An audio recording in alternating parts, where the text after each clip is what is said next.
قدرت جو بھی تم سے کام اپنے مخلوق کی خاطر لے رہی ہے وہ چپ چاپ کرتے رہو۔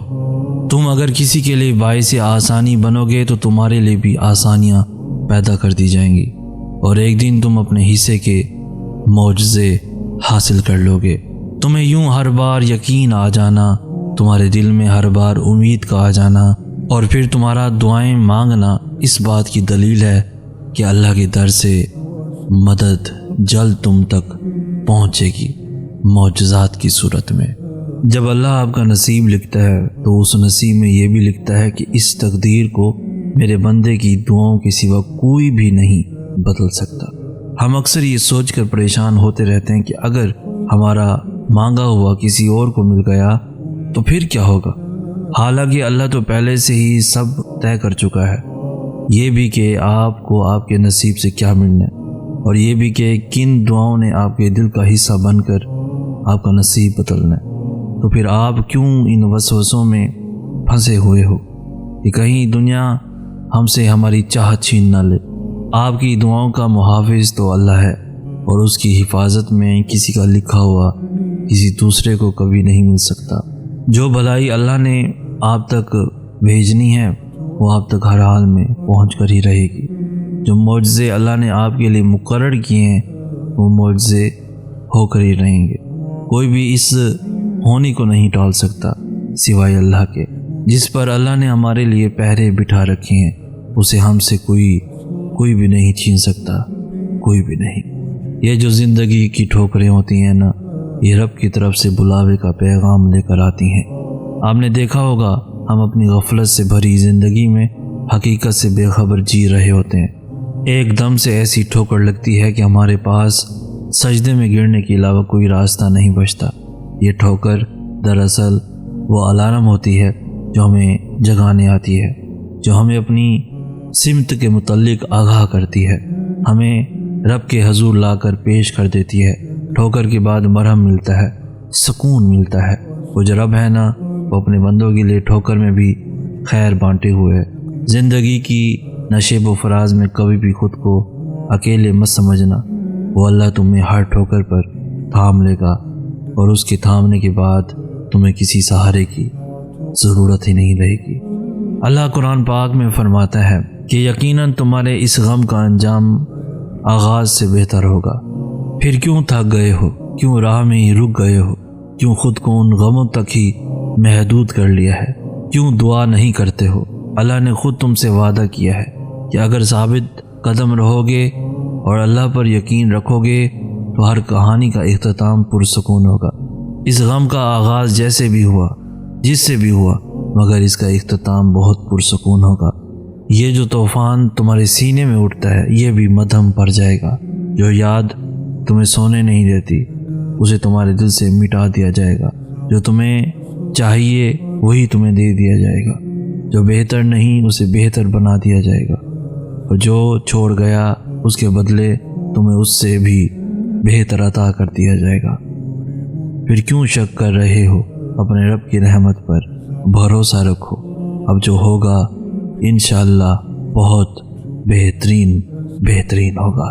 جب آپ کو کوئی راستہ نظر نہ آئے، حالات بالکل ناممکن لگنے لگیں اور راستے تنگ نظر آئیں، تب اور بھی زیادہ یقین سے دعا کرنا، کیونکہ یہی وہ وقت ہے جب سب سے زیادہ ہمارا صبر آزمایا جاتا ہے، اور اس کے بعد ہی ہماری دعائیں قبول ہونی ہوتی ہیں۔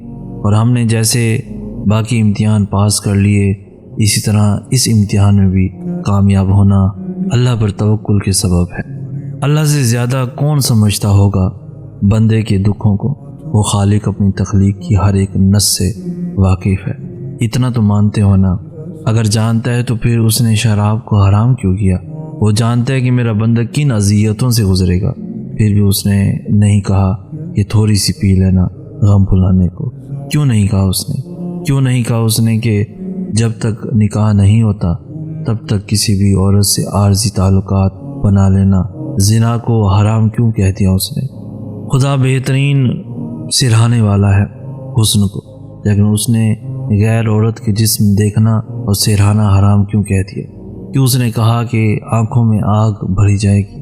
کیا وہ نہیں جانتا بندے کا دل بہلانے کو کچھ تو ہونا چاہیے تم غلط ہو کیونکہ تم نے ہمیشہ سے مادیت پرستوں کو پڑھا اور سنا ہے، تم نے کبھی آسمانی کتاب کھولی ہی نہیں۔ جب بھی تم پریشان ہوتے ہو غیر مسلموں کی کتابیں کھول لیتے ہو اور ان کے کہے کے مطابق سیکس کو ہر مسئلے کا حل سمجھ لیتے ہو، اور پھر یہ سارے طریقے آزمانے کے بعد تم وقتی سکون حاصل کر تو لیتے ہو، لیکن جب ہوش میں آتے ہو تو پہلے سے زیادہ بے چین اور اندر سے کمزور اور وحشت زدہ رہتے ہو۔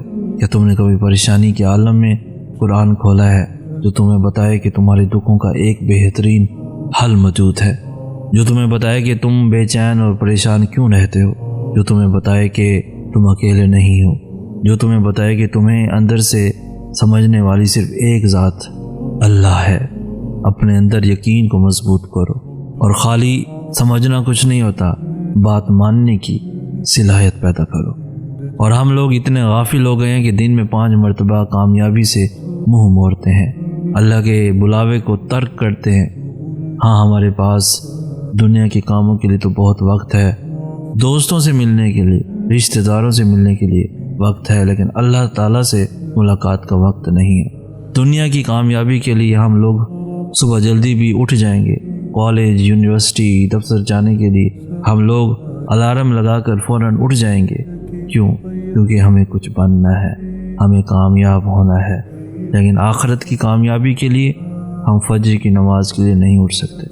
آخرت کی کامیابی کے لیے ہم اللہ کو وقت نہیں دے سکتے۔ اگر ایک وقت کی نماز کے لیے 15 منٹ لگیں گے تو سمجھے 5 وقت کی نماز کے لیے پورے دن میں بس 75 منٹس لگتے ہیں۔ اتنی افسوس کی بات ہے، ہم اپنے پورے دن میں 75 منٹ بھی اللہ تعالیٰ کے لیے نہیں نکالتے۔ سب محبتیں اپنا اپنا راستہ ناپنے لگتی ہیں، بہت کم ہے جو زندگی میں ساتھ نبھاتی ہیں۔ تو اپنی قسمت کو آزمانے کی ضرورت نہیں ہے، بلکہ اپنے یقین کو کام ملنا ہے جو اس حقیقت پر ہونا چاہیے، کوئی محبت، چاہت اور مدد کام نہیں آئے گی ایک سوائے اللہ کی محبت کے۔ انسان کے دعوے مٹی کے برتن کی طرح ٹوٹ جاتے ہیں۔ انسان کا خمیر تو انسانیت کے خمیر سے بھی گوندا گیا ہے۔ پھر کیا ہر طرف انسانیت دکھائی دیتی ہے؟ ہر چیز جو زمین میں موجود ہے وہ 2 رخ رکھتی ہے، شر اور خیر۔ صرف رب کی ذات ہے جو صرف رحم رکھتی ہے، کیونکہ اسی صفت پر فرمایا ہے کہ یہ غضب پر غالب ہے۔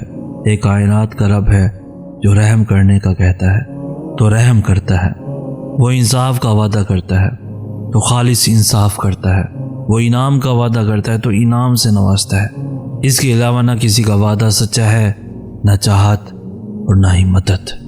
تمہارا ڈوبنا کیوں ضروری تھا؟ یہ بتانے کے لیے کہ اللہ کے سوا تمہارا کوئی نہیں۔